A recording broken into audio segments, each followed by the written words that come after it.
What is up guys? Ngayong araw ay magte-test ride tayo at i-review natin ng konti itong motor na ito na Kymco Exciting S 400cc automatic motorcycle. So samahan nyo lang ako ngayon guys at baka mabigyan ko kayo ng idea kung anong motor ang bagay sa inyo. Let's go! Okay, let's go. Bago natin umpisa ng ating vlog, sabihin ko muna kung magkano ito. Ito po ay 359,000 pesos po. Kapag 400cc ang binili mo, automatic ay pwede yan sa expressway, no? So sa mga ibang bumibili ng motor, kino-consider nila yung pagbili ng 400cc dahil nakakapag expressway sila, no? Especially sa mga tiga Luzon. Isa sa pinakamasayang pagra-ride ay ang makapasok sa expressway dahil napakabilis ng biyahe, no? So ngayon ang takbo natin is around 96 yan to 100. So okay naman siya. Hindi ko lang alam kung kapag nag 160 ka ganun pa rin siya, no? Patungkol naman sa hangin kapag ino-overtake ka ng sasakyan, hindi ko naman din masyadong nararamdaman kahit na medyo mas magaan to kumpara dun sa ibang motor ko, no? So tignan natin kapag ino-overtake tayo nitong SUV sa gilid ko. May naramdaman akong konting tulak sa katawan ko, pero sa motor mismo ay hindi naman siya natinag, ano. Ewan ko lang sa bus. Ang pinaka-concern kasi ng iba is yung sa sobrang gaan yan baka liparin ka naman ng mga sasakyan na umu-overtake sa'yo, diba? Especially sa mga bus, sa mga truck yan. Tingnan natin na merong bus sa likod ko. Ayun na, overtake na siya. Overtake na siya.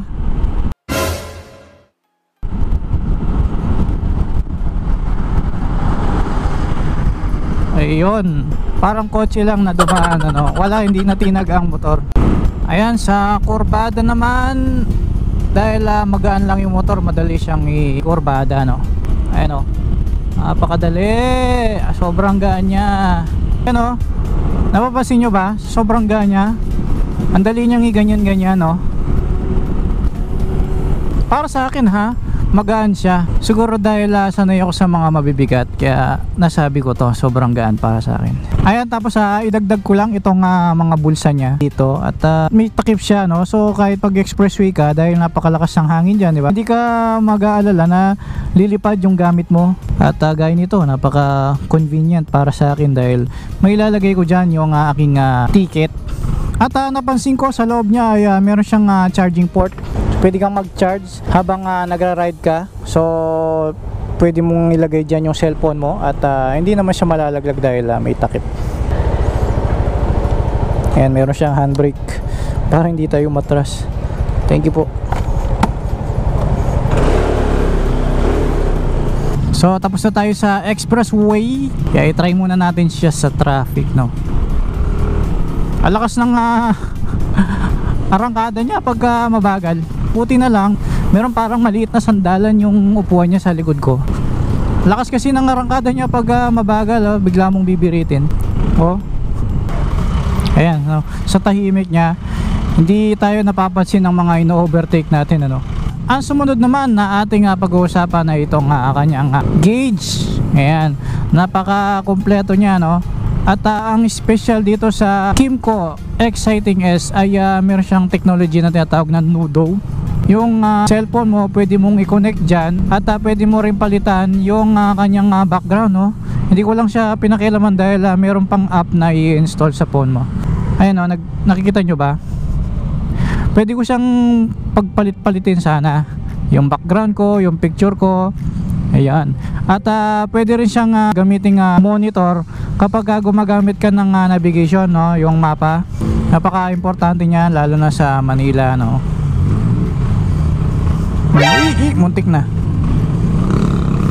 At pagkatapos ay sumusunod din naman to sa makabagong teknolohiya na meron din siyang ABS harap at likod. At isa pa sa ikinatuwa ko bilang mahilig dumaan ng expressway ay itong yung windshield na pwede rin siyang i-adjust.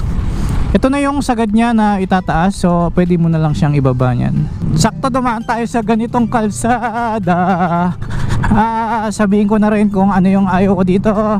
Yung suspension niya medyo matigas. Siguro dahil magaan yung motor kaya ganyan ang epekto, no? Siguro kahit lambutan mo to dahil magaan yung motor ay parang ganun din, no? Dito sa mga buttons niya, madali siyang maintindihan, hindi siya mahirap gamitin, no? At actually ito pa lang yung first time kong gagamit ng motor na ito. At agad ko naman siyang nakuha kahit di ko na binasa yung manual. So sa gauge niya, bukod sa Nudo technology ay meron siyang kilometers per hour dito na gauge, yan. Tapos dito sa kabila ay meron din siyang RPM at fuel gauge. Meron din siyang temperature gauge. Tapos meron din siyang voltmeter. Kompleto siya, guys. Tapos dito sa gitna, ayan, dito sa main Nudo, meron din siyang orasan. Yan, yung pinakagusto ko pagka naglo-long ride. Sa kamay ay para ka talagang naka-versus din dito at relax yung kamay mo. Hindi masakit sa wrist, hindi masakit sa elbow, shoulder, wala. At dahil automatic siya, no? Ang dali niyang gamitin. Usually sa mga screen na ganito, kapag maliwanag ay hindi mo makikita, pero ito kitang kita ko pa rin, visible pa rin siya kahit nakatutok sa kanya yung araw. At saka kahit gabi, no, sobrang sobrang liwanag niya. Tapos yung ilaw nito ay puro LED. So ang tangi ko lang hindi nagustuhan dito, bagsis napapansin ninyo, ay ito nga suspension niya, no, masyadong matagtag lang. Pero pagdating sa lambot ng upuan okay siya kasi talagang sapong-sapuy puwit mo At ibinyahe ko na to from Taguig to Pampanga ay okay naman, hindi naman ako napagod. Dagdag mo pa ito ang windshield niya, no, hindi nabugbog yung katawan ko. Sa arangkada malakas naman. Pero pagdating ng 140 above, yan medyo hindi na siya ganun kalakas ang torque. Pero pag ganito kabagal tas arangkadain mo, mararamdaman mo parang umaangat yung katawan mo. Oh, di ba? Sa traffic parang wala lang. Parang hindi 400cc yung dala ko. Alam nyo guys, kung ang hanap nyo lang ay komportable, nakakapag expressway, tamang lakas, ito pwede to. Sa mga beginner na gustong mag 400cc, ito pwede to. Pwede na to sa'yo. Para ka lang naka NMAX dito.